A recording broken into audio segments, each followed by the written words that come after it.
Dios les bendiga, para mí es un gozo poder saludarles y darles la bienvenida a nuestra familia Rivieras de Cupey. Así que te invitamos a adorar con nosotros y a recibir esta palabra. Y nuevamente, bienvenido a Rivieras de Cupey, una familia para la familia. Bienvenidos, adoremos juntos. Quiero ir a la palabra del Señor, a Hechos capítulo 2, versículos del 1 al 4. Por favor, vaya buscando la palabra, Hechos capítulo 2, versículos del 1 al 4. Estamos desde esta mañana aquí en oración y en ayuno. Podemos cambiar algunas cosas, podemos ser un poco más contextuales, pero sin cambiar los principios fundamentales de nuestra vida cristiana. Amén. Hechos capítulo 2, versículo del 1 al 4. Y antes de leer la palabra, si tienes a alguien al lado, dile: mantente a la expectativa. Muy bien, muy bien. Leamos la palabra del Señor. Cuando llegó el día de Pentecostés, estaban todos juntos en el mismo lugar, y de repente vino del cielo un ruido como el de una violenta ráfaga de viento, y llenó toda la casa donde estaban reunidos. Se les aparecieron entonces unas lenguas como de fuego, que se repartieron y se reposaron sobre cada uno de ellos. Y todos fueron llenos del Espíritu Santo y comenzaron a hablar en diferentes lenguas, según el Espíritu les concedía expresarse. Amén. Usted puede levantar la mano al cielo conmigo y diga: Espíritu Santo, háblanos. Dilo, que yo te escuche. Espíritu Santo, háblanos.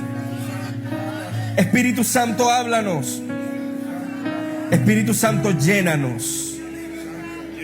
Señor, gracias por tu iglesia, gracias por tu presencia, pero te rogamos en esta hora que te manifiestes. Queremos conocerte más.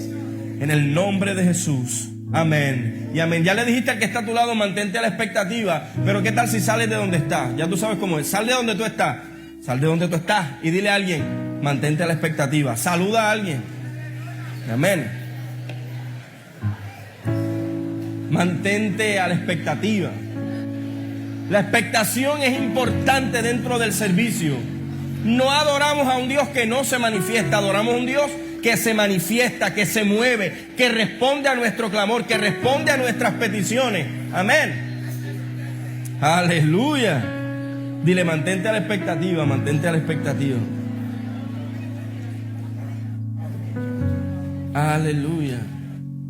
Le damos la bienvenida también a los hermanos, amigos que se conectan a través de las redes sociales a nuestro servicio, a este momento del sermón del servicio aquí en Rivieras de Cupey. Así que puedes tomar tu lugar. Como ustedes saben, estamos ya en los últimos domingos de la serie de sermones, unidos y unánimes, y en esta ocasión nos concentramos en específicamente la línea donde todos fueron llenos.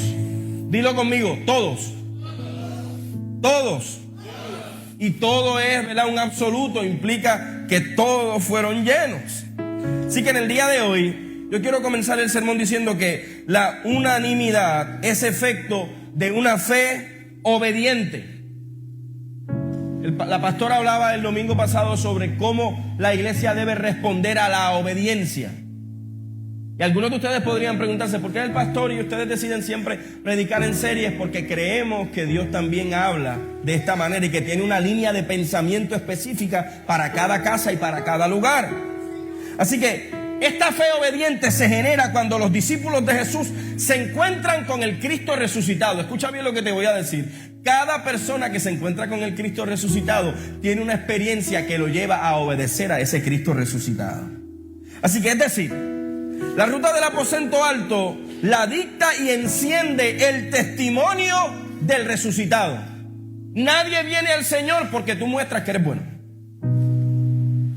¿Usted está aquí? ¿Usted está aquí?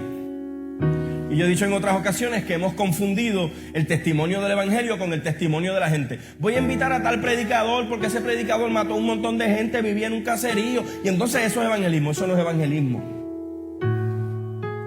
Porque el testimonio del evangelio no es lo malo que tú fuiste, sino lo bueno que él ha sido. Amén. La gente se une por causas, pero se mantienen en unanimidad por el compromiso y amor a la causa. Muchas veces usted ve que políticamente se encienden unos grupos, simple y sencillamente terminan peleando y se acabó el partido o el grupo o la oposición política que ellos querían generar, porque las causas nos unen, pero el compromiso y el amor por la causa nos mantiene unidos. La iglesia de los primeros cristianos, iglesia, no se desarrolla en un vacío, ni en un evento aislado. Aquella iglesia nace en medio de la ciudad de Jerusalén porque respondieron con obediencia. Diga conmigo, obediencia. Y esta no es la obediencia que están tratando de predicar muchos pastores y muchos líderes, que se trata de obedecerlos a ellos como figuras super mega espirituales y que si tú no me obedeces te va a llevar el diablo. No, hermanos, la obediencia que habla la Biblia es la obediencia a Cristo. El que vive en obediencia a Cristo se somete a su liderato. Pero nosotros tenemos que tener cuidado cuando hablamos de obediencia y tenemos que tener cuidado en manipular la gente. Ahora bien, pero en la introducción de este sermón, yo estoy hablando de cómo respondieron aquellos discípulos, pero quiero también terminar esta introducción con la siguiente pregunta. Aquellos discípulos respondieron de una manera en obediencia. ¿Cómo estás respondiendo tú? A nosotros nos impresiona. ¡Wow! ¡Qué extraordinario! Porque Pedro volvió, porque encontraron unos discípulos camino de Emaús, porque esta gente estaba obedeciendo al Señor. Se reunieron, estaban unidos, estaban unánimes. El fuego comenzó a bajar. Dios los llenó a todos. Pero la pregunta es: ¿cómo estás respondiendo tú en tu peregrinaje de fe?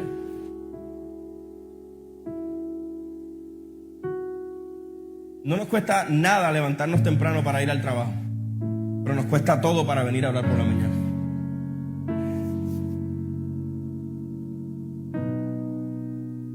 La obediencia no se trata de canciones, se trata de la ejecución a lo que Dios nos pide.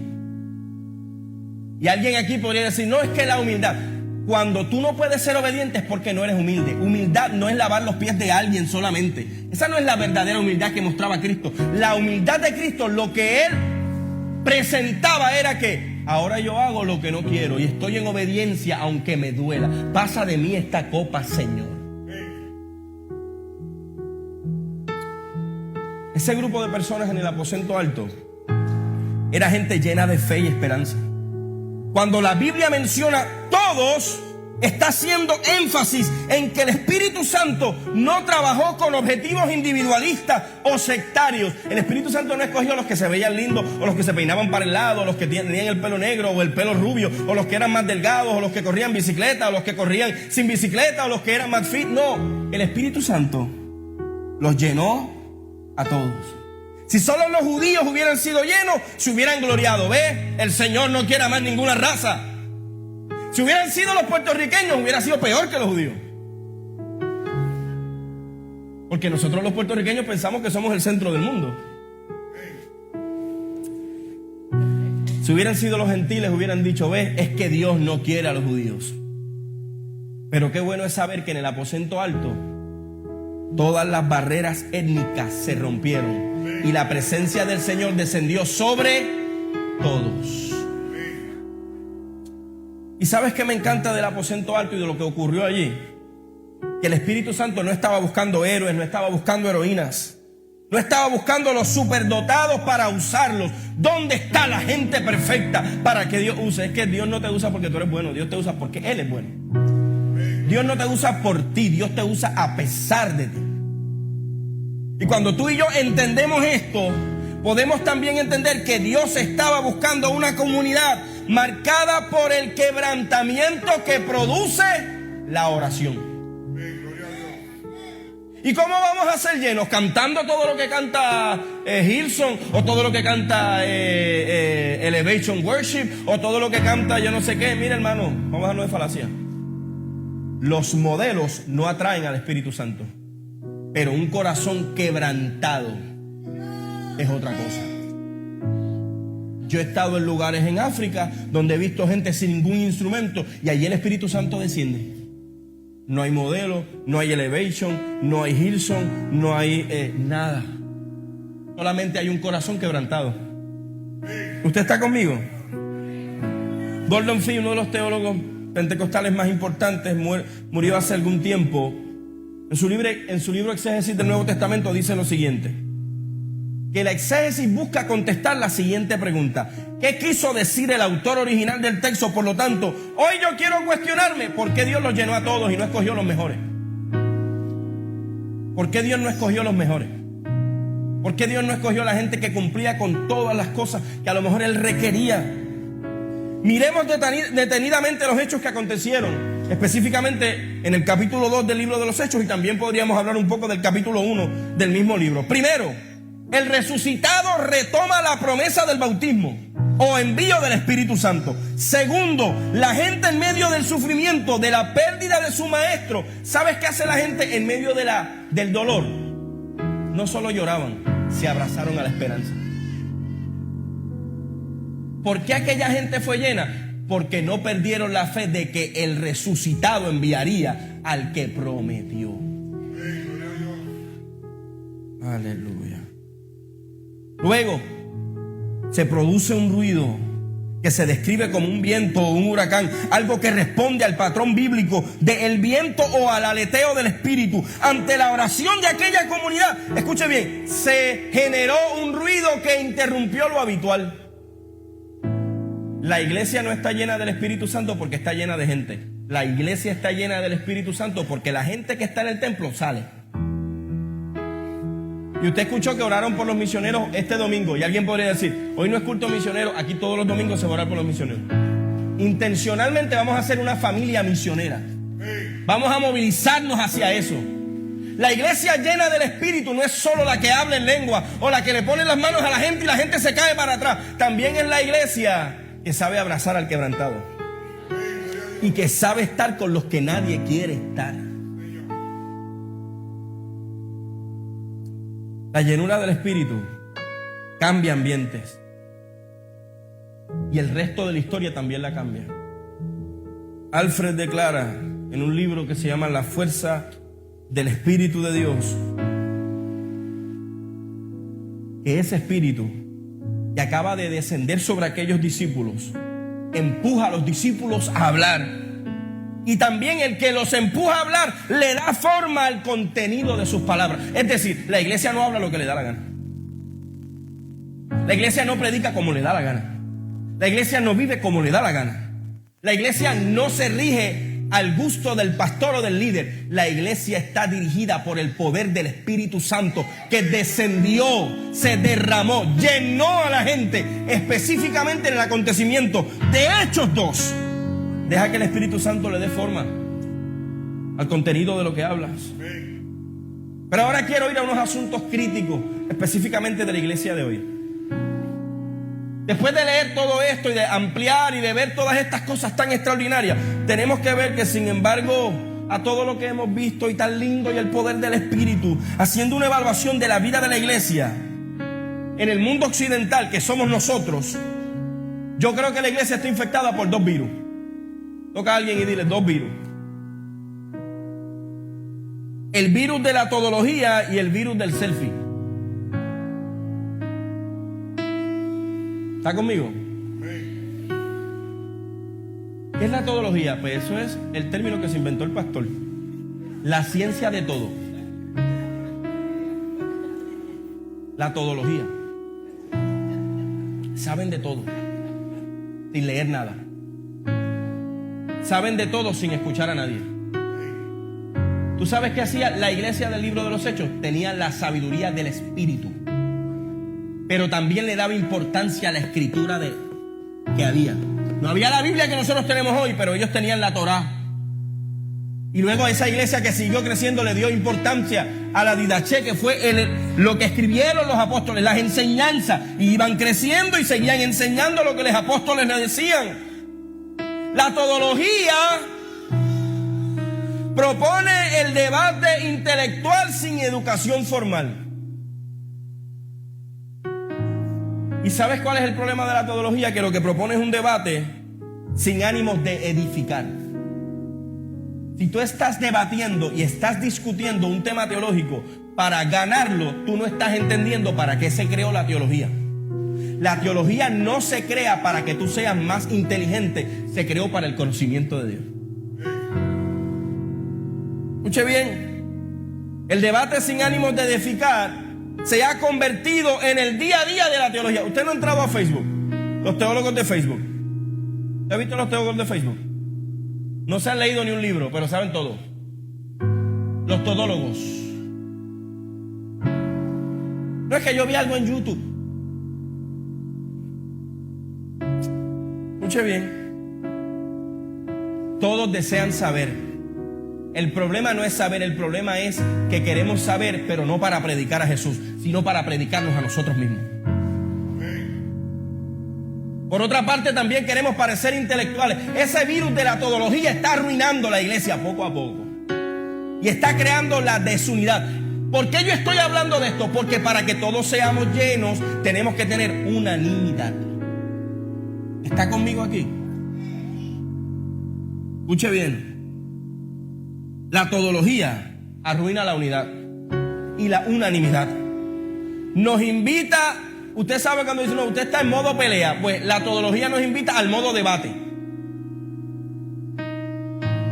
El problema del debate es que si el debate no edifica, corrompe la comunión.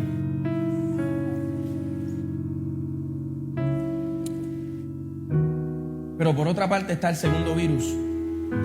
El virus de la cultura selfie. ¿Alguien se ha tomado un selfie aquí?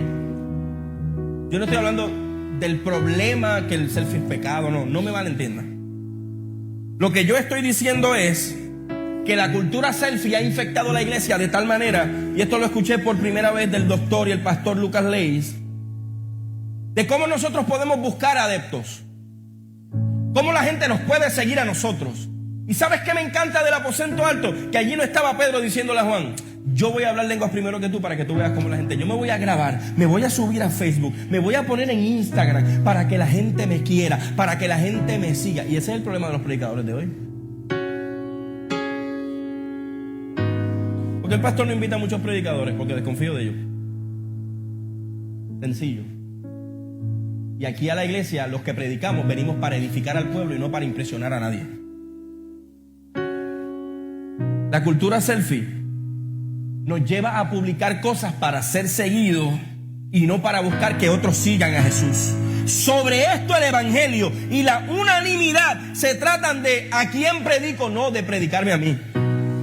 No me predico a mí mismo, no me presento a mí mismo, no predico a mi tradición de fe, no predico mi denominación. Todo se trata de Jesús. Toca a alguien y dile, se trata de Jesús.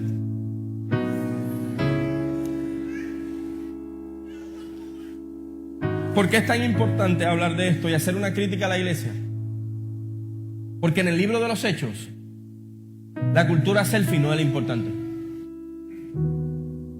¿Y sabes cuál es el problema de las redes sociales? Están formando una iglesia y una generación y una sociedad que solamente es feliz por lo que publica.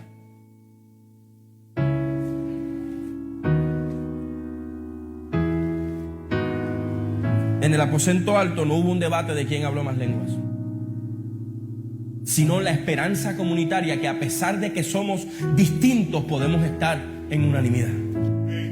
Y aunque podemos tener diferencias en algunos aspectos, podemos sentarnos a la mesa y conocer al Señor, y igual decirle al Espíritu Santo, tú eres primero que cualquier cosa, llénanos otra vez, Señor.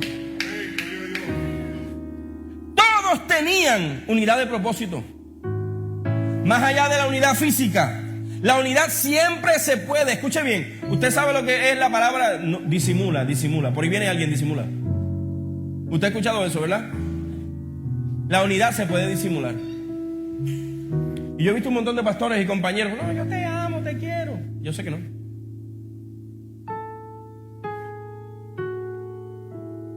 Y no me afecta. Pero sí le afecta al cuerpo de Cristo. Que usted no me ame y que yo no lo ame a usted afecta nuestro testimonio para el mundo. Por eso Jesús dijo que sean uno para que el mundo crea, pero que sean uno como nosotros somos uno. Gloria a Dios. Esto implica que en ocasiones tendremos diferencias, pero lo que sí significa es que las diferencias, en vez de llevarnos a atacarnos, nos van a sentar a la mesa. Cuando estamos en unanimidad, las diferencias no nos dividen. Nos hacen tener diálogos, nos hacen repensar, nos hacen reflexionar, pero no nos dividen. ¿Y sabes cuál es el problema de hoy de la gente? Que quieren que el Espíritu Santo haga lo que ellos declaran y decretan. Lo que a mí me da la gana, como a mí me da la gana. Y llénanos ahora porque yo lo digo. Y el corito baja, Señor, ahora porque yo lo digo. El Espíritu Santo no es tu esclavo. El Espíritu Santo no es tu siervo. El Espíritu Santo no es tu empleado. El Espíritu Santo es el jefe de la iglesia. Sobre eso, es importante que sepamos que el Espíritu Santo no escogió a algunos porque no escogió los más ricos, tampoco a los más educados. Se derramó sobre todos y todas. La comunidad que estaba a la expectativa entendió que solo unidos y unánimes recibirían poder de lo alto. Pastor, es que estamos orando, pero no abrazas a nadie. Y yo dije el miércoles que el problema muchas veces es que en la iglesia nos volvemos alguien criticón y no un crítico. Y es distinto ser un criticón que ser un crítico. Porque los que podemos tener la capacidad de ser críticos podemos reflexionar para pensar y mejorar, pero los criticones lo único que hacen es hablar para destruir. Gordon Fee afirmó, hablando sobre este tiempo, y escuche bien y ya voy terminando, que los cristianos de hoy tienen razones para preocuparse.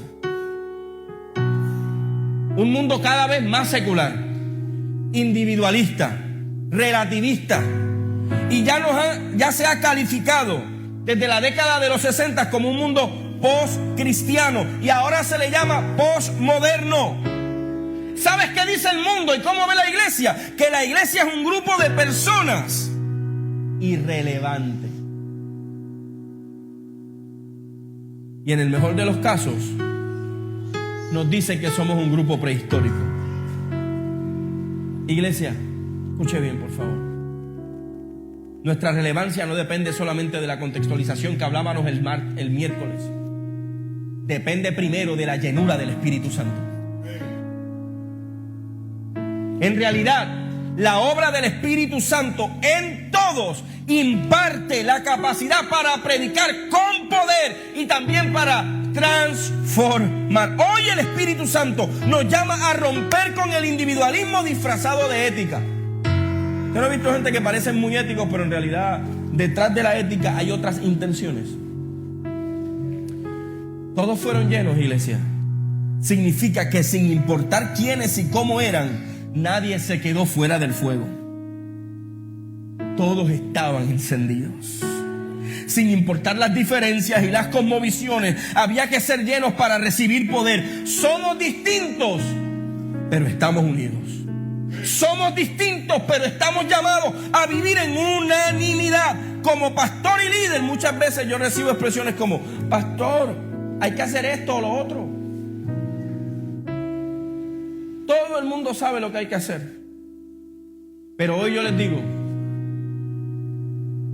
primero roguemos para ser llenos. Hoy yo les invito, iglesia, a mirar hacia el cielo y decirle al Espíritu Santo: permítenos volver a la oración. Mirar hacia el cielo y rescatar la actitud de arrepentimiento. Líder, antes de hacer, llénate. Antes de enseñar, llénate. Antes de ir al campo misionero, llénate. Antes de evangelizar, llénate. Antes de cantar, llénate. Antes de tocar, llénate. Aquella gente no salió de allí a predicar hasta que fueron llenos. Yo no quiero desanimarte en tu hacer, pero quiero invitarte más a la llenura. Yo no quiero desanimarte a que tengas nuevas estrategias. Yo no quiero desanimarte a lo que Dios te está dando para la iglesia, pero yo quiero animarte también a que necesitas ser lleno del Espíritu. ¿Por qué hay tanto predicador y tanto líder fracasado? Porque empezaron a depender de sus capacidades.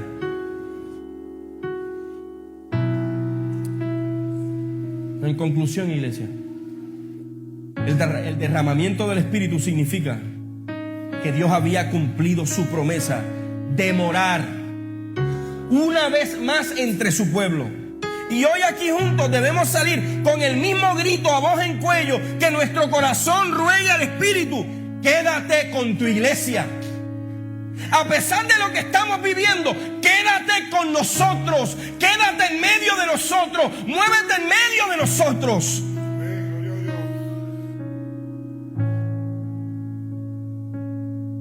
Hoy la iglesia no puede seguir echándole la culpa a otro.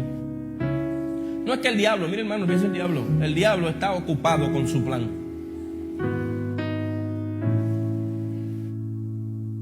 El diablo no es omnipresente, pero Dios sí. Ya no queremos que de vez en cuando te muevas en medio de nosotros. Ya no es solamente en el tabernáculo, ya no es solo en los profetas. Señor, quédate con todos y quédate con todas. Y termino con esto diciendo lo siguiente: si fracasamos en la unanimidad, no seremos llenos como comunidad. Y si fracasamos en eso, fracasamos en ser iglesia. Si el Espíritu Santo no nos llena y nos guía, estamos fracasando como iglesia. Y yo no estoy hablando solamente de la llenura que nos imparte las lenguas. Estoy hablando también que el mismo Espíritu que nos hace hablar lengua nos dirige para obedecer, nos dirige para proclamar, nos dirige para hacer misión, nos dirige para enseñar la palabra, nos dirige para edificar la iglesia. Yo creo en hablar en lengua. Nosotros le rogamos al Espíritu Santo que bautice con el don de hablar en lengua. Pero más allá de hablar en lengua, yo quiero que todos seamos llenos. Y compartía, ponte de pie, le voy a pedir al ministerio de oración que vaya pasando rápido. Yo llegué anoche de Panamá. Estuve predicando en la convención de AJEC. Y les compartí a los hermanos que vinieron temprano del retiro que este grupo, llegó un grupo de jóvenes específicamente de un área de aborígenes o indígenas, como mejor se escuche. Ellas vienen con su ropa y uno las reconoce que son generalmente muchachas aborígenes, especialmente de las comarcas, es el área donde se le llama que están los indígenas. Y estas muchachas llegaron hasta allí y yo veía que ellas estaban con unas bolsitas y sacaban unos trajes. Y yo me senté con ellos y ellas a hablar un poquito sobre lo que Dios estaba haciendo. Les empecé a preguntar los nombres, cómo están. Quería conocerlos. Yo sé que ellos viajaron 12 horas para llegar hasta donde yo iba a predicar. Y cuando les pregunto cómo llegaron, me dicen: no, ya llegamos, pero llegamos y no sabemos cómo económicamente vamos a regresar a la comarca. Y ellas estaban vendiendo sus trajecitos para poder regresar a donde vivían. Y yo les pregunté que cuál era el objetivo, que por qué ellas habían llegado al campamento, y nos dijeron: porque queremos que el Espíritu Santo haga algo con nosotros. Me dijeron: es que hemos estado orando para poder una iglesia en la capital de la comarca y Dios está abriendo las puertas, pero también el infierno está tratando de empujarnos para que esto no se logre. Y sabes qué, unos muchachos a lo mejor de 17 hasta 20 años estaban allí sin recursos, pero con hambre. Con hambre de ser llenos. Y entendiendo una cosa, querida iglesia, que el Espíritu es suficiente para la iglesia. Que a lo mejor tú no puedes ir a la escuela o al seminario, pero puedes ir a la escuela del Espíritu Santo. ¿Y sabes qué? Esa es gratis. ¿Y usted sabe por qué los cristianos no quieren ir a la escuela del Espíritu Santo? Porque en esa escuela se nos invita a vivir en santidad. En la escuela del Espíritu Santo no hay disfraces, no hay máscaras. En la escuela del Espíritu Santo no hay falsas identidades. El Espíritu Santo ve lo que tú haces en tu casa, porque cuando entras en la escuela del Espíritu, Él te ve todo, Él ve todo lo que haces. Y lo que no haces también. Está el pecado de omisión. Todo lo que dices. Por eso no queremos entrar a esa escuela, porque esa escuela es peligrosa. en esa escuela tenemos una invitación a la obediencia. Queremos darle gracias a los hermanos y amigos que se conectan a través del Facebook Live. Muchas gracias por estar aquí con nosotros.